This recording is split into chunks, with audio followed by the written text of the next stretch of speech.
Hello and welcome to my presentation for the Structure and Bonding 1 module, answering question 1. For the first part, we'll be looking at why magnesium exists as +2 ions rather than +1 ions in all of its compounds. And to account for this, we'll have to look at the electron configuration for magnesium, which has the configuration of 1s2, 2s2, 2p6, 3s2. And from this we can see that it has 2 electrons in its outer valence shell, which means it will be preferable for magnesium to share those 2 electrons rather than one of them when bonding, as it will facilitate it to have a more stable, full valence outer shell. Even though the second ionization energy of magnesium is just over twice as much as the first ionization energy for magnesium, as it takes more energy to remove an electron from a positively charged ion than from the neutral atom, the jump is preferable to obtain the stability the element yearns for. And the second ionization energy is relatively small when compared to what the third ionization energy for magnesium is, as the electron in the third ionization energy being ionized would be destabilizing the magnesium by breaking its full valence shell of electrons that it gained from losing those 2 electrons. This means that it would be preferable for magnesium to lose 2 electrons to make a stable ion, as every element strives to get a full valence shell of electrons like a noble gas. The second part, we'll be looking at why titanium 4+ is colorless in solution, as opposed to titanium 2 and 3+, which are colored in solution.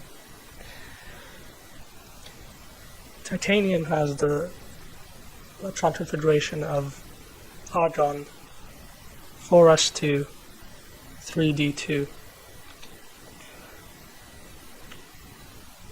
Many d-block metals can form colored complex ions via their bonding with ligands, which cause a splitting of the d orbitals.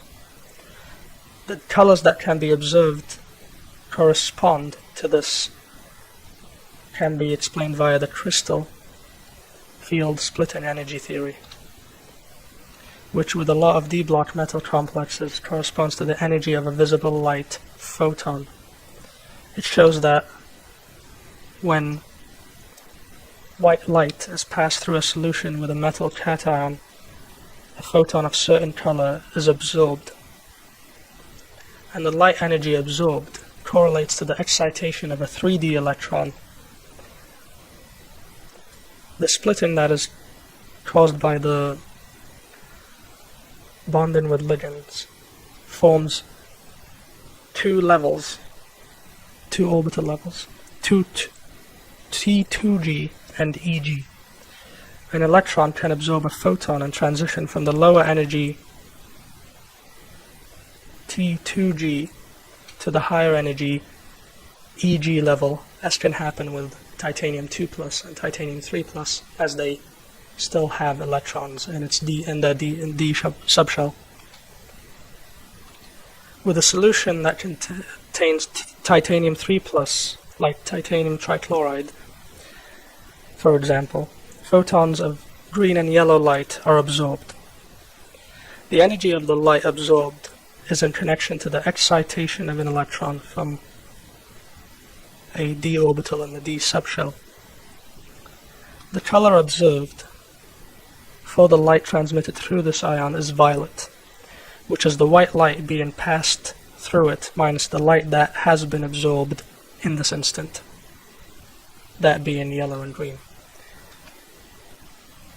The violet color observed is the reciprocal of the color absorbed in this instant, as can be observed on the color wheel, which means that the observance of color in this ion is due to the presence of an incomplete d subshell. Titanium 4+, on the other hand, is colorless because it has a completely empty d subshell, which means it cannot facilitate an excitation of electrons in the d subshell.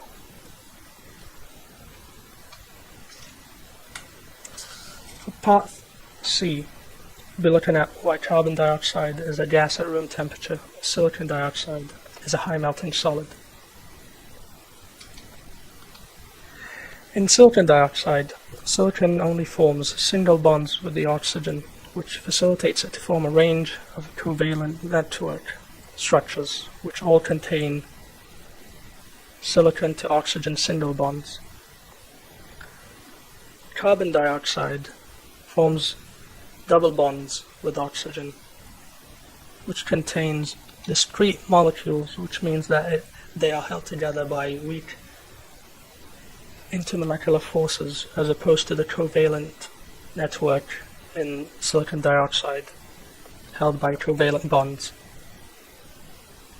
The double bonds formed between carbon and oxygen are strong and stable as opposed to the weaker single bonds in silicon dioxide. The differences between carbon dioxide and silicon dioxide is related to the relative strengths of the single and double bonds to oxygens, which in carbon dioxide the double bonds have an enthalpy of plus 805 kilojoules per mole, while the bond enthalpy of a carbon to oxygen single bond is plus 358.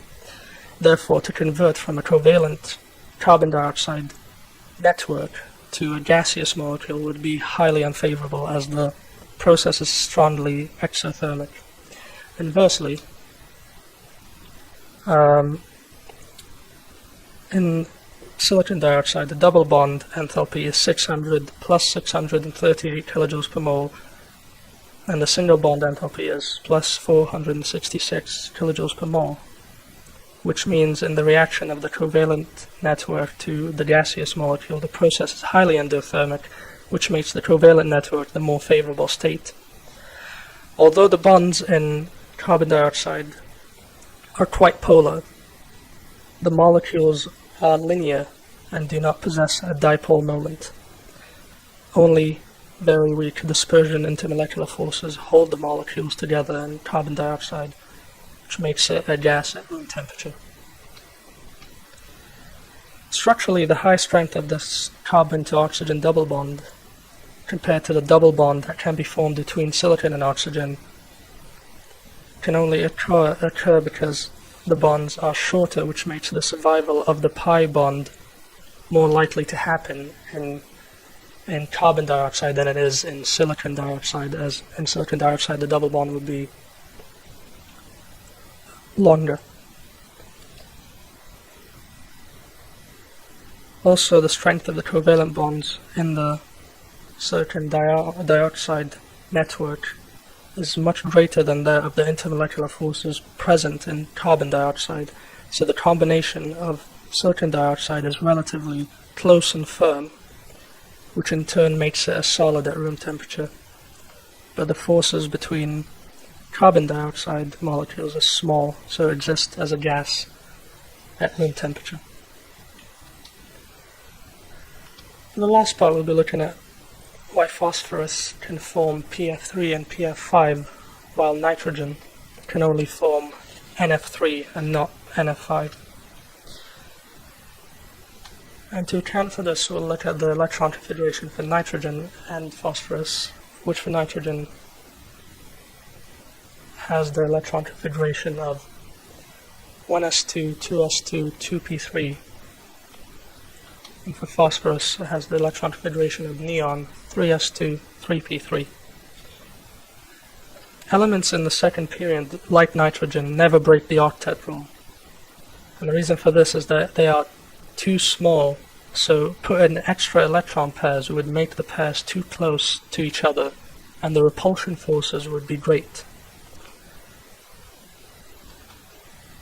Another reason for this is that the extra electrons that would go into the nitrogen in NF5 would have to go into the next empty orbital, which is very unlikely to happen in nitrogen or a second period element, as they would have a too high energy orbital for them to be excited to be occupied in these elements. However, with phosphorus, as it is in the third period, the extra electrons can go into an empty 3d orbital, which is relatively lower in energy, as the electrons in the valence shell for P are on the third subshell.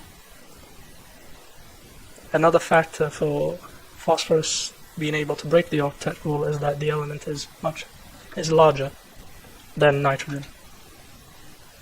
Another way to explain this is, in a hypervalent element, it is to include the d orbital in the hybridization of the bonded element, in this case phosphorus, which in this instant can have the hybridization of sp3d, which means that in the hybridization process of this molecule, the 3dz2 orbital is being used in addition to the 3s orbital and the 3p orbitals.